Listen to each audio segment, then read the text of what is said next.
Hola amigos, bienvenidos a Conciencia Crística.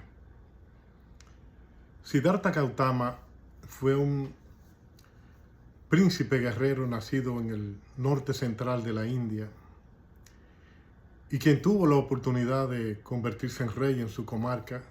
Era el príncipe heredero de haber decidido desarrollar su vida de otra manera.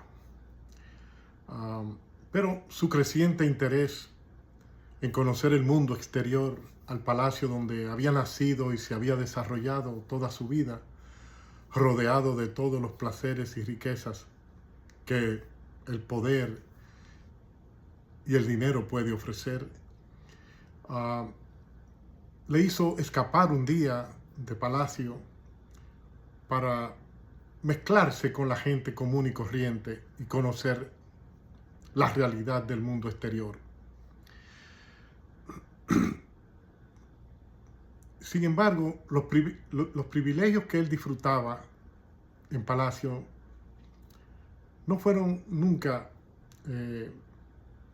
importantes para él, nunca fueron suficientes para poder alcanzar un nivel de felicidad plena.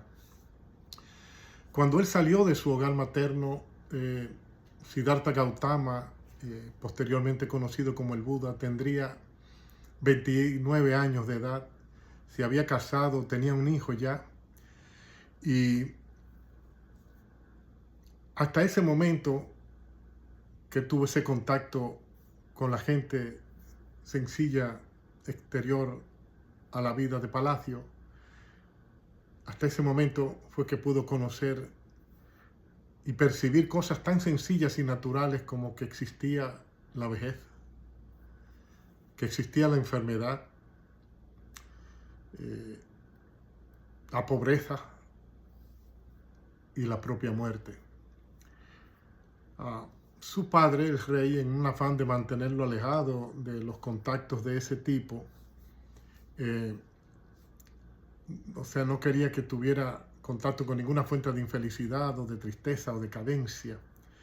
Mantenía siempre la servidumbre joven, iba rotando todo el personal que iba envejeciendo o se enfermaba. Y esa actitud fue provocada porque unos sabios que visitaron al niño al nacer, auguraron que había nacido un ser especial, que sería un gran guerrero, un gran rey o un gran líder espiritual. Esto llenó de pánico al padre y decidió mantenerlo alejado de ese mundo exterior para evitar que desarrollara la segunda opción. Su primer encuentro, como decía, con la realidad fue apreciar que existía el sufrimiento, que no todo el mundo vivía en las condiciones que él vivía.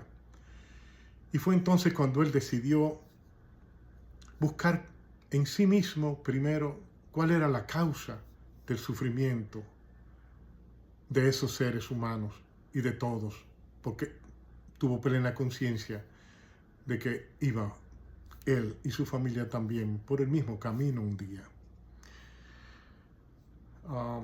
Cuentan incluso que se causaba daños físicos en su cuerpo a fin de provocar análisis y tratar de investigar de dónde salía el sufrimiento.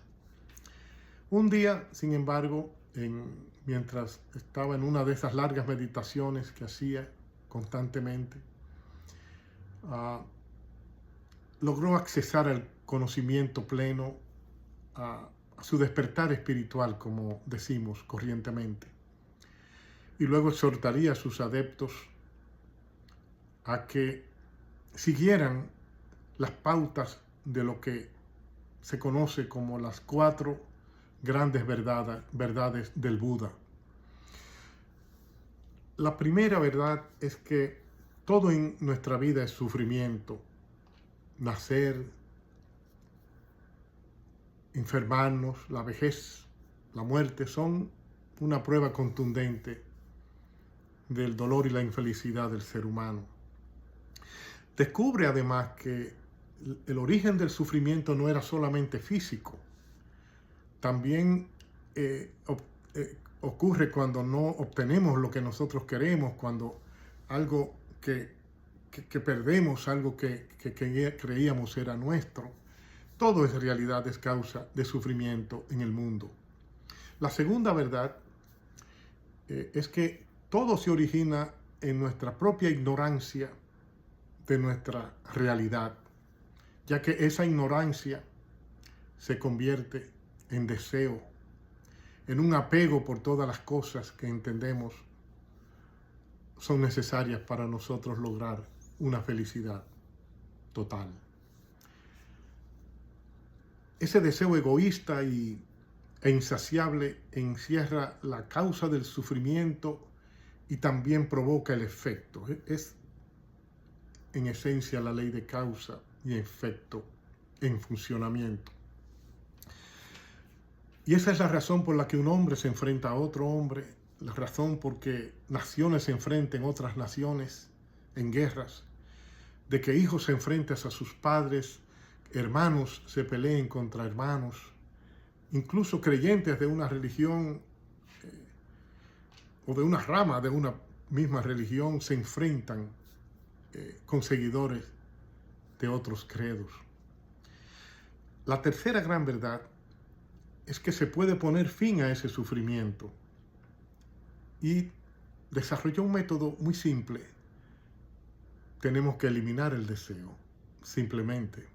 El apego por todas las cosas, incluyendo el apego por la vida misma, que es también perecedera, transitoria.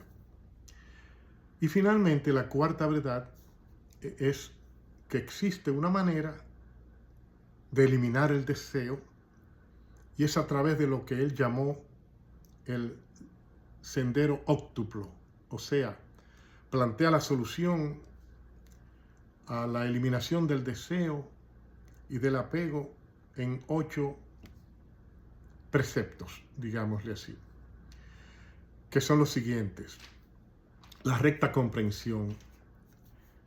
Se refiere a que antes de nuestro inicio por la búsqueda de un desarrollo espiritual, debemos tener una claridad mental sobre el significado de la existencia, así como de las reglas morales y éticas que las rigen.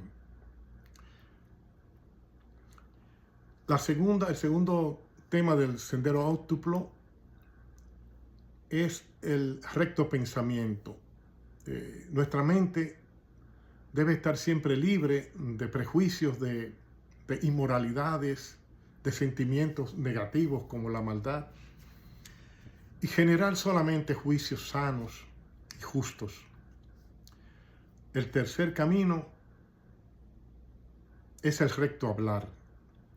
Las palabras que salen de nuestra boca no deben albergar mentiras ni falsedades. La amabilidad y la cordura debe desprenderse de nuestros labios siempre. Nunca maldecir,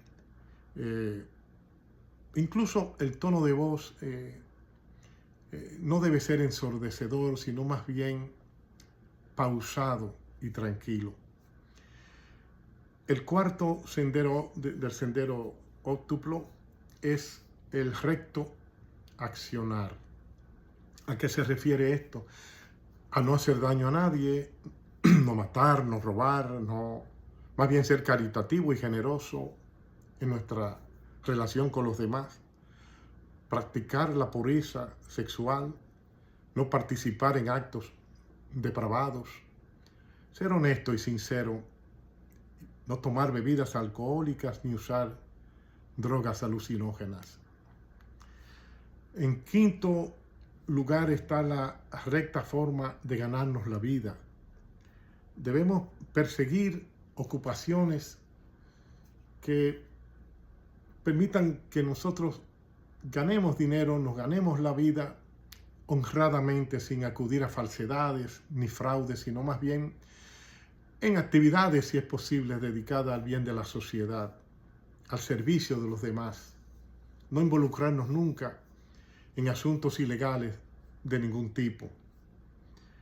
En sexto lugar, el recto esfuerzo, que se refiere a que debemos mantenernos atentos en nuestra mente para que no se deleite en cuestiones triviales, estando vigilantes siempre a fin de que nuestra mente no elabore teorías o apreciaciones equivocadas. Recordemos que la mente produce la materia prima que usa el intelecto.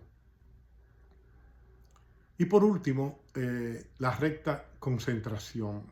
Como sabemos, el deseo y la codicia producen los actos volutivos que ejecutamos. Debemos comprender que todos esos aspectos producen el sufrimiento en nosotros eventualmente. Y por tanto debemos mantenernos vigilantes, concentrados a fin de que podamos neutralizar las influencias negativas tan pronto y como éstas surjan. Esto es a grandes rasgos la enseñanza del Buda.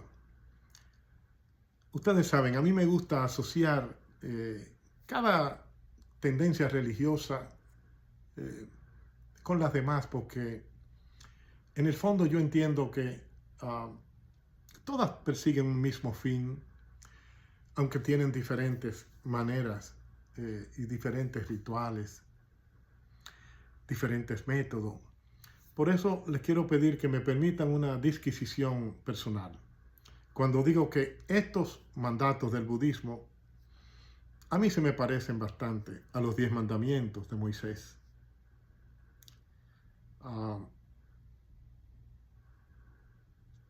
Si nosotros seguimos el sendero óctuplo, por ejemplo, de manera cabal, estaríamos también aceptando sin prejuicios un camino similar. El Buda, en realidad, igual que Jesús, no creó ninguna religión ni dejó ninguna persona a cargo de que lo hiciera o continuara o le sustituyera. Para sus seguidores, la esencia del budismo está en continuar con sus enseñanzas, con sus rituales, con sus prácticas, hasta lograr, como Siddhartha Gautama, la iluminación. Con todo, existen unos entre 500 y 700 millones de adeptos en el mundo, incluyendo en la India, donde se originó, extendiéndose posteriormente al territorio asiático, a China, Japón, y eventualmente a Occidente a mediados del siglo XIX. El inicio del budismo coincide con una época histórica, es decir, el Buda compartió escenario histórico con otros grandes pensadores de la época, como el filósofo Confucio, como Lao Tse, el fundador del taoísmo, del cual hablaremos en algunos de estos próximos temas, en la China, y del Zoroastro en Irán.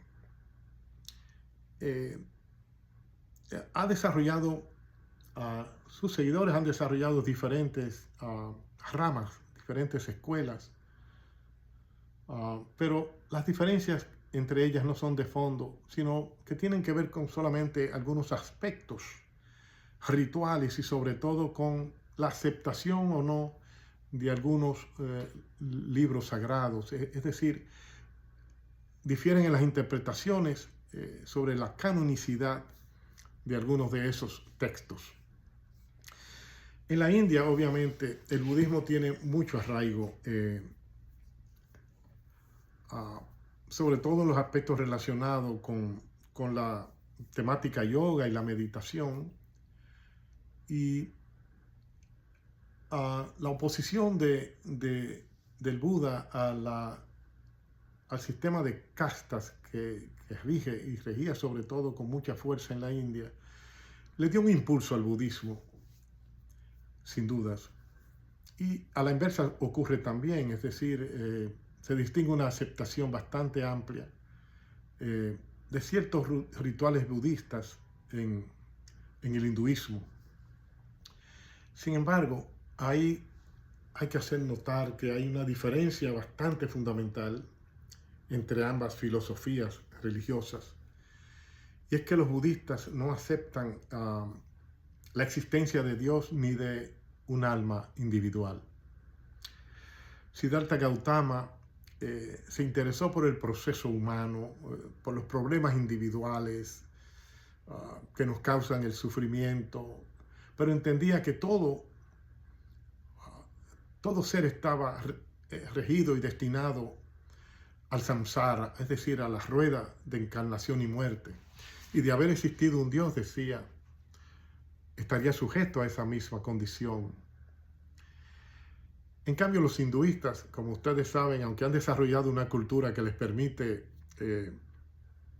la creación, digamos, de diferentes dioses, creen, sin embargo, en la supremacía de un Dios creador de todo el universo. Para el budismo, por ejemplo, el yo interno está compuesto de 5 cuerpos diferentes, que son la forma, nuestras percepciones, el cuerpo emocional, las formaciones mentales y la conciencia de las cosas del mundo externo. Y que por tanto, como estos 5 cuerpos son perecederos, no pueden ser divinas. Esa es la esencia del budismo, la opinión. Yo particularmente no estoy de acuerdo, no coincido con esa apreciación. Claro que acepto que todo es cambiante en la naturaleza, pero me acerco más a una definición que ofrecen otras tendencias filosóficas y religiosas, de que esos 5 cuerpos a que él hace referencia, el Buda, están sujetos, es decir, son dependientes de nuestro yo interior, que no es más que la proyección de Dios en nosotros mismos, la gran conciencia en nosotros, y que desde un plano superior observa cada uno de esos cuerpos y sus movimientos y sus comportamientos. Pero, por cierto, es bastante interesante, es magnífico tema meditar sobre lo perecedero de las cosas, que incluyen lo perecedero que son nuestras emociones, los sentimientos, las percepciones, incluso hasta las teorías y los credos. Todo está sujeto al cambio, ya que todo es no más que un mero fruto de las disquisiciones de nuestra mente, y por tanto evolucionan y cambian de manera constante. En el tema de la muerte, los budistas entienden que al abandonar el cuerpo físico, esa fuerza que es provocada por el deseo y el apego dirigidos por la mente humana, junto a sensaciones y percepciones de eso, parte de esos cuerpos que él dice que nos forman, esas sensaciones y percepciones, todo eso que está tan arraigado en nuestra mente, en nosotros, en nuestra personalidad, resulta en el retorno al mundo de la fisicalidad. Es decir, en otras palabras, creen en la reencarnación desde este punto de vista, pero no aceptan que ese fenómeno pueda ser considerado como individual, como lo hacen otras religiones y otras filosofías. Por eso, como siempre les digo, entiendo que debemos seguir las pautas que han trazado los maestros espirituales de las diferentes religiones existentes en el mundo. Unos seguimos al Buda, otros seguimos a Mahoma, otros a Jesús el Cristo, a Shiva. No hay ninguna diferencia.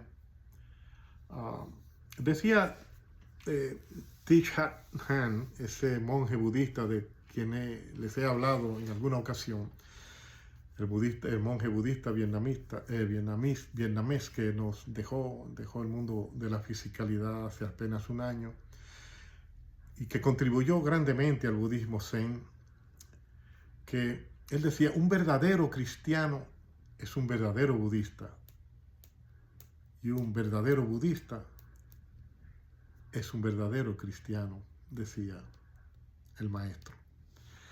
De manera que, amigos, sigamos el camino que nos dicta nuestra religión o nuestra filosofía, lo que seguimos, pero hagámoslo con seriedad. Hagámoslo con sinceridad absoluta. El no dualismo, por ejemplo, nos dice que sencillamente nos centremos en el yo soy como nuestra única realidad.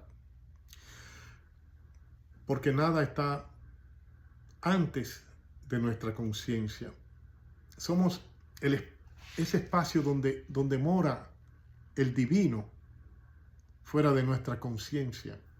Todo es ilusorio, todo es transitorio, todo es impermanente. De manera, amigos, que por el momento no solamente me resta darles las gracias, como siempre, por su atención. Y quiero despedirme con una frase célebre que particularmente me gusta mucho del Buda. Entiende, amigo mío, que no eres dueño de nada. Todo lo que te rodea es temporal. Solo el amor en tu corazón permanecerá por siempre, por una eternidad. No olviden suscribirse y activar la campanita de notificaciones a fin de mantenernos usted y yo en el mismo canal. Dios les bendiga.